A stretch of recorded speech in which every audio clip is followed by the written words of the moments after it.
विधानसभा चुनाव को लेकर देवघर जिले में लगातार नेताओं का चुनाव प्रचार जारी है। इसी को लेकर देवघर में रविवार को मध्य प्रदेश के मुख्यमंत्री मोहन यादव ने मोहनपुर प्रखंड में जनसभा को संबोधित किया, जहां उन्होंने लोगों को संबोधित करते हुए कहा कि यदि देश की जनता को खुश करने की किसी में मुद्दा है तो वह सिर्फ और सिर्फ प्रधानमंत्री मोदी ही है।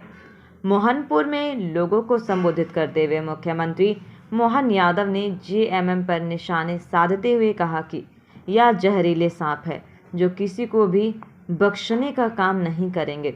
वहीं उन्होंने कहा कि बांग्लादेशी घुसपैठियों की आड़ में आदिवासी बहनों और माताओं की इज्जत लूटी जा रही है, लेकिन वर्तमान सरकार को कोई फिक्र नहीं है। उन्होंने देश के प्रधानमंत्री नरेंद्र मोदी की प्रशंसा करते हुए कहा कि जब उन्होंने देश की सत्ता वर्ष 2014 में संभाली तो उस वक्त देश 11वें नंबर में था, लेकिन पिछले 10 साल के शासनकाल में देश अब विश्व के 5वें नंबर पर आ गया है। वहीं आने वाले 2 वर्षों में देश 3रे नंबर पर पहुंच जाएगा।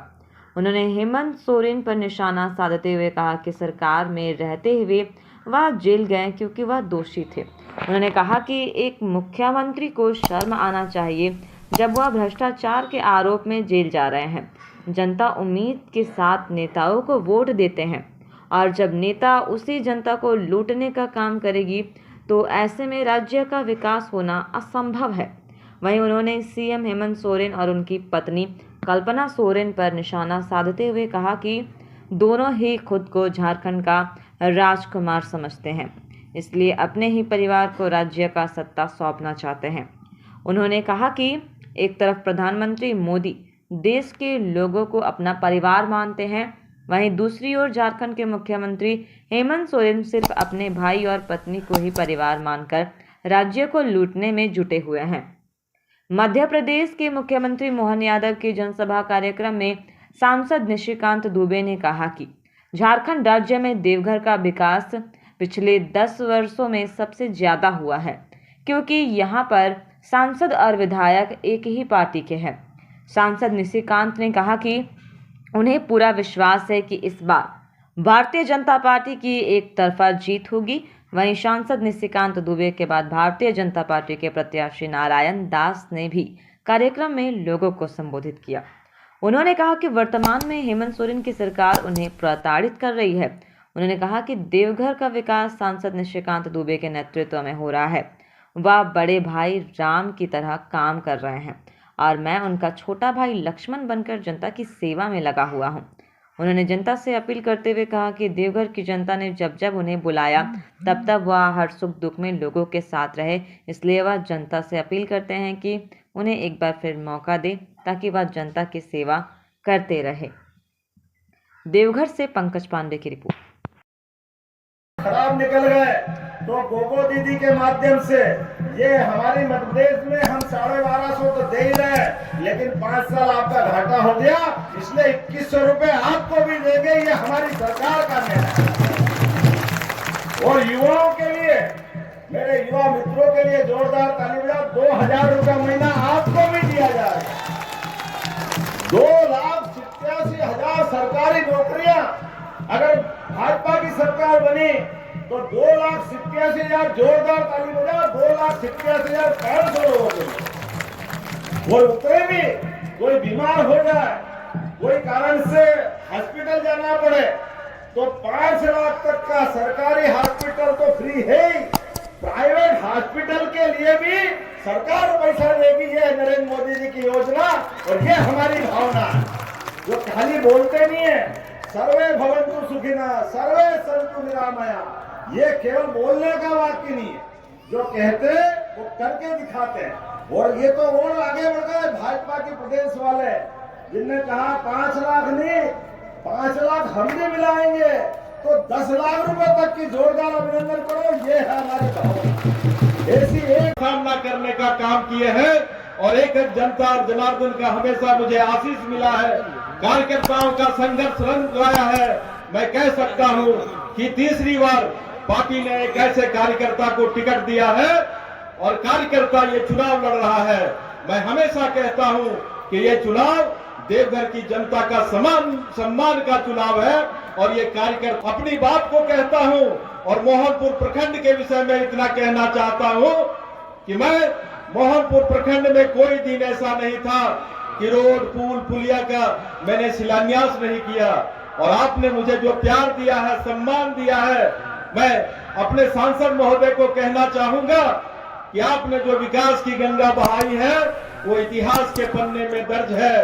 आप राम हैं तो मैं लक्ष्मण हूं और मैं कहना चाहता हूं कि मैंने जीवन में मर्यादा का पालन किया है, मैंने गुस्से में भी मर्यादा का पालन किया है और एक एक जनता का जब संवाद मुझसे होता है सारे लोग इस रूप में हमको बोलते हैं कि नारायण आप हमके हैं, लेकिन मैं आज कहता हूं कि नारायण के रूप में देखता हूं और मैं सबका दास हूं। इसलिए भाई मोहन यादव जी और जिसके लिए पूरी पार्टी और आप लोग यहाँ इकट्ठा हुए हैं, वैसे देवघर के लोकप्रिय विधायक भारतीय जनता पार्टी के प्रत्याशी छोटे भाई नारायण दास जी, मंचासीन सभी पदाधिकारीगण और मोहनपुर की जनता, चूंकि मुख्यमंत्री जी को अपने भी राज्य में जाना है, उनके यहाँ भी चुनाव चल रहा है, मैं इतना ही कहूंगा कि जो नारायण जी ने कहा, मोदी जी के प्रधानमंत्री बनने के बाद इस देवघर का अभूतपूर्व विकास हुआ और इस विधानसभा का अभूतपूर्व विकास हुआ है। वो इसलिए हो पाया है क्योंकि यहाँ डबल इंजन की सरकार पिछले 10 साल से चल रही है, सांसद और विधायक एक ही पार्टी का, और ये चुनाव भारतीय जनता पार्टी जीत रही, उसकी सरकार बन रही, और यदि बन रही है तो उस विकास में हम पिछड़े नहीं, देवघर का विकास अवरुद्ध नहीं हो। पिछले 10 साल से जिस तेजी के साथ विकास हुआ है उस विकास के साथ हम चलेंगे और वो तभी होगा जब आप यहाँ से भारतीय जनता पार्टी का विधायक चुनिएगा, नारायण जी को वोट दीजिएगा। यही बिना आग्रह आप लोगों से है। इन्हीं शब्दों के साथ जाएंगे। मुझसे तू मैं करने लगा, मेरा वकील था मुकेश पाठक, उन्होंने प्रोटेस्ट किया और पहली बार मेरा नामांकन करने के लिए जिला निर्वाची पदाधिकारी ने दिया। तीसरे दिन हम देखते हैं कि मेरी जाति को लेकर एक सवाल पैदा हो गया। अरे मैं तो खुले मन से कहता हूं कि मैं देवीपुर का वासी हूं, कोयरीडी मेरा मामा घर है, चौकदा में भी हम उसी सर्टिफिकेट के से आप लोगों के बीच आए हैं। लेकिन ये भाई बहन का भी नहीं हुआ, ये अतीत पुराना है, ये पुराना रिकॉर्ड है। एक एक हिसाब चुकता करना।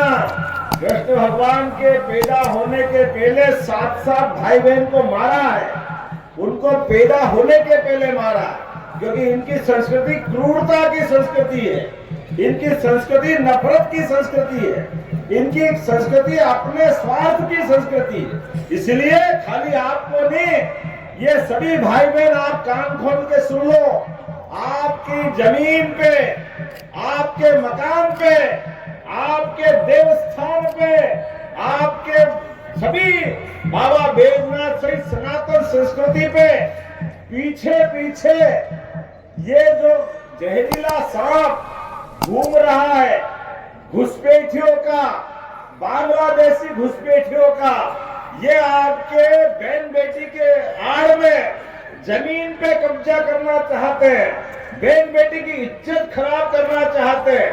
उतना ही नहीं, ये हमारी देव संस्कृति को भी मिटाना चाहते हैं। इसलिए ये चुनाव चुनौती का चुनाव है, हमारे देवताओं के लिए, हमारी सनातन धर्म की सभ्यता के लिए, हमारी अच्छाई के लिए, और इन बुराई के पहाड़ से लड़ने के लिए हम सबको सामूहिक रूप से संकल्प करना पड़ेगा।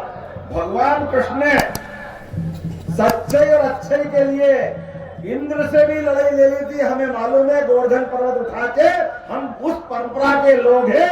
बोलो गोपाल कृष्ण भगवान की।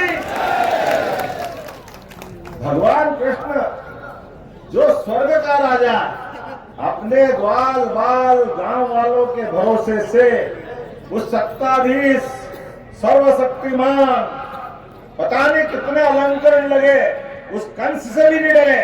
तो ऐसे में आज आपको डरने की जरूरत नहीं है, ये तो नरेंद्र मोदी जी का समय है। जोरदार ताली बजा के अभियान करो, अपना धन्यवाद आपको मिला। और हमारी पार्टी का भी सौभाग्य है। मित्रों, मैं मध्य प्रदेश की धरती से आपके बीच आता हूं और वर्तमान के दौर में आज बदलते समय के साथ जब देवघर के अंदर हम इस चुनाव में अपनी बात कर रहे हैं तो हमको हमारी सनातन संस्कृति की तरफ भी देखना पड़ेगा। हमको एहसास होगा कि हाँ, हम चुनाव जीतना चाहते हैं, चुनाव लड़ना चाहते हैं। तो चुनाव लड़ना क्यों चाहते हैं? चुनाव को लड़ने के पीछे कारण क्या है? मैं जवाबदारी के साथ कहना चाहूंगा, ये हमारी पार्टी की विशेषता है कि हम अपने देश को नंबर 1 का देश बनाना चाहते हैं, इसलिए चुनाव लड़ना चाहते हैं। भारतीय जनता पार्टी चुनाव लड़ना चाहती है तो गरीब से गरीब आदमी की जिंदगी में भी सुख का सवेरा निकले, इसलिए चुनाव जीतना चाहते हैं। बेईमानों से, जैसे मैंने प्रारंभ में कहा, दानवों से लड़कर देवताओं ने कभी हार नहीं मानी और अंततः जीत देवताओं की हुई। ये छोटे उठाई गिरे हल्के सारे लोग जिनने झूठ बोल के सरकार बनाई, कोई सोने का सिक्का देंगे, बाप रे बाप, झारखंड के भोले वाले लोग झांसे में आ गए। कौन सा चौका ने खाए का चूल्हा 2000 देंगे, माता बहनों से झूठ बोला। अरे चूल्हे में पानी डाल दिया, पानी इनने बहन बेटी का पैसा भी खा गए। और इतनी भूख 1000 करोड़ का जमीन का घोटाला, 1000 करोड़ का मनरेगा का घोटाला। अरे भैया, ये डाका डालना है कि सरकार बनाना? तो आप अंदाज लगाओ, ये सरकार के अंदर मुख्यमंत्री, मंत्री, ये पद कितने पवित्र हैं। ये हजारों लाख लोग मिलकर के वोट देते हैं, हमारे अपने मुकुटमणि बना करके हम कुर्सी में बिठाते हैं। लेकिन कितना शर्म आती है जब हमारा मुख्यमंत्री हथकड़ी लगा के जेल जाए। डूब मरना चाहिए ऐसे व्यक्ति को।